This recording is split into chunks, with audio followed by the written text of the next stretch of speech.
আসসালামু আলাইকুম এভরিওয়ান, সবাই কেমন আছো? আলহামদুলিল্লাহ, আল্লাহর অশেষ রহমতে কিছুটা ভালো আছি, সুস্থ আছি। সকাল সকাল ঘুম থেকে উঠেই দেখলাম কি পরিমাণ যে ঝড় তুলেছে, অন্ধকার হয়ে গেছে পুরো এলাকা। তো ভাবছিলাম স্কুলে যাব কি যাব না, তবুও গেলাম। তো স্কুল থেকে এসেই সাথে সাথে রুটি বানানো শুরু করে দিলাম। তো আসলে মন দিল কেউরই ভালো নাই।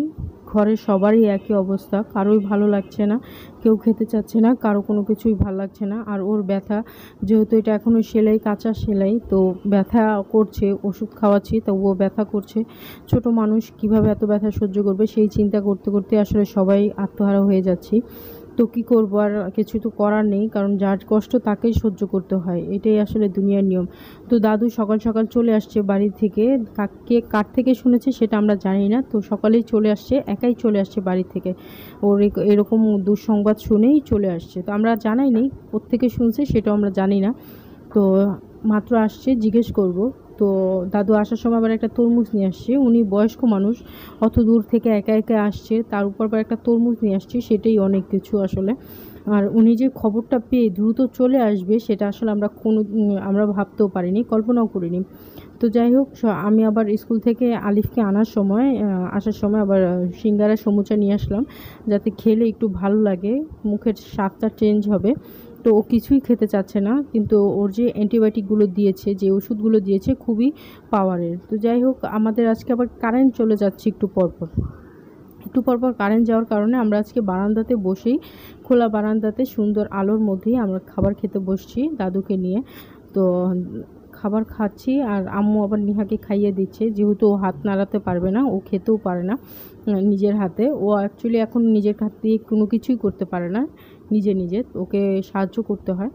তো নানু আসছে, দাদু আসছে, এই কথা শুনেই সাথে সাথে নানু আসছে। তো দাদু যেই তরমুজটা নিয়ে আসছিলো, সেই তরমুজটা আবার আম্মু কাটতেছিল, যে দুই বিয়ান একসাথে আসছে, এটা কেটে দিচ্ছিল আম্মু আবার। সুন্দর লাগতেছে না ইয়ামিন?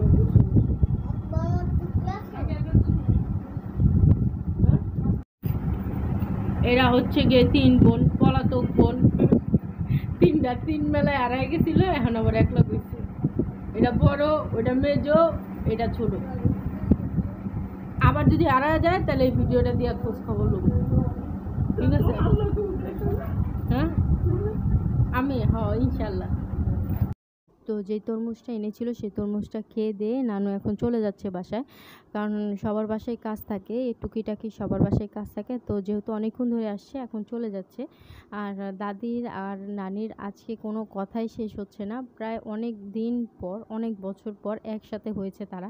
কারণ দুজনই অসুস্থ থাকে, দুজনই দুই জায়গায় থাকে, যার কারণে কারোর সাথে কারো দেখা হয় না। আর বয়স হয়ে গেলে না, এমনিতেও মানুষের দেখা সাক্ষাৎ খুব কমই হয়ে যায়। আমরা এই যুগে, আমাদের কথা যদি বলি, আমাদের এই বয়সে আমরা এখন অনেকের সাথে আলাপ আলোচনা করি না বা কথা বলি না। জাস্ট এই ঘর থেকে ওই ঘরে কথা বলে আমরা একটা মেসেজ দিই যে আমার জন্য এক গ্লাস পানি নিয়ে আসো, বা আমাকে এক কাপ চা দাও, মানে এরকম টাইপের, যারা একটু বেশি বড়লোক টাইপের তাদের কথা বলছি। তো মোবাইল জিনিসটা এরকম হয়ে গেছে, তো তারা তার মোবাইল ব্যবহার করতে পারে না, যার কারণে তাদের সাথে কারো যোগাযোগ হয় না। তো অনেক দিন পর একসাথে কথাবার্তা, দেখা সাক্ষাৎ হয়েছে, তাদের কথা আসলে শেষ হচ্ছে না। খুবই ভাল লাগে যে দাদি আর নানির মধ্যে এত ভালোবাসা দেখে। তো আজকের ব্লগটা কেমন লাগলো সবাই কমেন্ট করে জানিও। আল্লাহ হাফেজ।